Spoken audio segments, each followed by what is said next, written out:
विद्यापीठात विविध संशोधन करतात.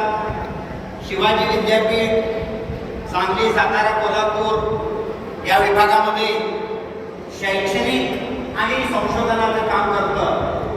आणि हे सगळं केलेलं संशोधन शेतकऱ्यांपर्यंत पोचवून त्या नॉलेजचा अप्लाइड अशा पद्धतीनं उपयोग करून घेतल्याशिवाय आणि शेतकऱ्यांचा उत्पन्नामध्ये भर घातल्याशिवाय या सगळ्या गोष्टीला महत्त्व राहणार नाही.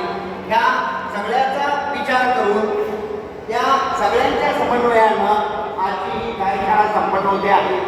मगाशीच या कार्यशाळेचं प्रस्तावना करत असताना वेगवेगळ्या विषयावर वेगवेगळे तज्ज्ञ मार्गदर्शन निश्चितच करणार आहेत. आज आपण अगदी निश्चित खरीपाच्या पूर्वसंध्येला नियोजनाच्या दृष्टिकोनातून या ज्ञान यज्ञामध्ये सहभागी झालेलो आहोत. आणि आपण येत्या खरीप हंगामामध्ये आजच्या या कार्यशाळेमध्ये जे विविध तंत्रज्ञान आपल्याला मिळणार आहे, या तंत्रज्ञानाचा कशा प्रकारे वापर करून आपला खरीप हंगाम चांगल्या प्रकारे नियोजन करता येईल या दृष्टिकोनातून आजच्या या कार्यशाळेमध्ये विविध विषयाचं विवेचन होणार आहे. जर जिल्ह्याचा विचार केला तर जिल्ह्यामध्ये महत्त्वाचं नगदी पीक आपलं ऊस हे पीक आहे. जवळजवळ 2.25 लाख हेक्टर ऊसाखाली क्षेत्र आहे. तसं अन्नधान्याच्या दृष्टिकोनातून विचार केलं तर 1 लाख ते 1,10,000 हेक्टर भाताखालचं पीक आहे. सगळ्यात महत्त्वाचं म्हणजे आता जी मिलेटची पुस्तिका पब्लिक झाली याच्या अनुषंगानं महाराष्ट्रामध्ये हायएस्ट क्षेत्र असणारं 25,000 हेक्टर नाचणी व मिलेटमध्ये क्षेत्र असणारा जिल्हा हा कोल्हापूर आहे. तर अशाही परिस्थितीमध्ये गळीधान्याच्या बाबतीत विचार केला तर सोयाबीन आणि भुईमुगासारखं पीक आहे आणि भात आहे, सोयाबीन आहे, भुईमुग आहे आणि नगदी पीक ऊस आहे आणि मिलेटमधलं नाचणीसारखं पीक आहे.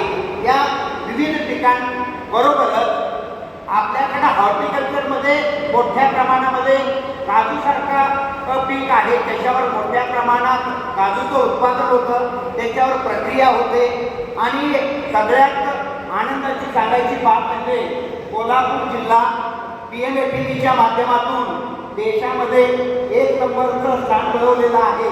आणि जवळजवळ या वर्षामध्ये 435 PMFPDचे युनिट उभं केले गेले आणि त्या उत्पादनावर प्रक्रिया करून त्याच्यामध्ये व्हॅल्यू ॲडिशन करून ग्राहकांना एक चांगल्या प्रकारचं व्यंजन देण्याचं कामसुद्धा या माध्यमातून हे आपले प्रोसेसर करत आहेत. त्याचबरोबर हॉर्टिकल्चरच्या माध्यमातून काजूचं पीक वाढतं आहे. त्याचबरोबर जे विविध हाय व्हॅल्यू क्रॉप आहेत, ग्रीन हाऊस किंवा ग्रीन हाऊसच्या माध्यमातून पुष्प विविध फ्लोरिकल्चरचे असतील. त्याचबरोबर आंब्यासारखं पीकसुद्धा आहे, घेतलं जातं, चिक्कू आहे, पेरूसारखं पीक आता पुढे येऊन घातलेलं आहे. या सगळ्या पिकांमध्ये चांगल्या संधी आणि पैसेसुद्धा उपलब्ध होत आहेत. तर या दृष्टिकोनातून ह्याचं सुद्धा नियोजन व्हावं आणि या सगळ्यांसाठी केंद्र आणि राज्याच्या सुद्धा योजना महानिधीच्या माध्यमातून उपलब्ध आहेत. त्याचा सुद्धा लाभ सगळ्या इथं उपस्थित झालेल्या शेतकऱ्यांनी, शेतकरी गटातील प्रतिनिधींनी त्याचा लाभ निश्चितच घ्यावा असं वाटतं. तर अजून एक त्या अनुषंगानं मला सांगावं असं वाटतं की आत्म्याच्या माध्यमातून आपण 2012 ते 15च्या दरम्यान ऊसाचं आधुनिक तंत्रज्ञानाचं लागवड करण्यासाठी रोपाद्वारे लागवड तंत्रज्ञान आपण त्याला विकसन केलं, रोपवाटिका विकसित केल्या आणि ते आज जर बघितलं तर जवळजवळ 40 ते 50% क्षेत्र हे रोपाद्वारे लागणीकडं आलेलं आहे.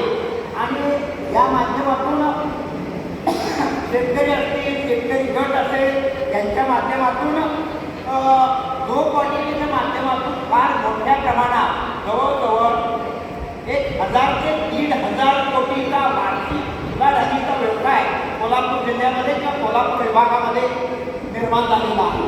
आणि अशा प्रकारे गटांना रोपवाटिकाधारकांना अशा प्रकारची संधी उपलब्ध झालेली आहे आणि या माध्यमातूनच आपल्याला या कार्यशाळेच्या माध्यमातून ही टेक्नॉलॉजी विकसित करत असताना प्रोडक्टिव्हिटी वाढवण्यासाठी आपल्याला बियाणे बदलाची गोष्ट ऊसामध्ये महत्त्वाची राहणार आहे. त्यामुळे नवीन जे ऊसाच्या जाती विकसित केलेले आहेत त्याचं बियाणं कुठं उपलब्ध होतं, किती क्वांटिटीमध्ये उपलब्ध होतं, त्याचा आपल्याला रोपवाटिकेच्या माध्यमातून त्याचा विस्तार कसा करता येईल या अनुषंगानं सुद्धा ते व्यक्त झाल्याचं ट्रेनिंगमध्ये करता येऊ शकेल.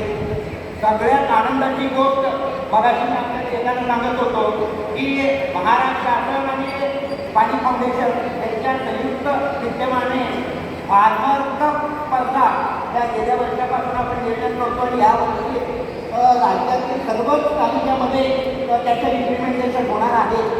त्याच्या तयारीच्या पार्श्वभूमीवर गेले 3 ते 4 महिने विविध स्तरावर प्रशिक्षणाची मेंटर तयार करायचं काम केलेलं आहे आणि त्या माध्यमातून गटबांधणीची सुद्धा संकल्पना आता पुढं येऊ घातलेली आहे आणि मग या गटबांधणीच्या माध्यमातून मे अखेरपर्यंत गट तयार करून ज्यावेळी मे 1 किंवा 2मध्ये पाऊस सुरू होईल त्या गटाची निवडलेल्या पिकामध्ये जे स्टँडर्ड ऑपरेटिंग प्रोसिजर्स आहेत विविध ठिकाणचे त्याचा अवलंब करून वैयक्तिक शेतकरी करतातच पण गटाच्या माध्यमातून एक सायझेबल बल्क निर्माण करण्याच्या दृष्टिकोनातून आपण सगळ्यांनी प्रयत्न करायचा आहे आणि सायझेबल बल्क निर्माण झाला तर त्याचं सॉर्टिंग, ग्रेडिंग, पॅकिंग आणि मार्केटिंग आपल्याला चांगल्या पद्धतीनं करता येईल.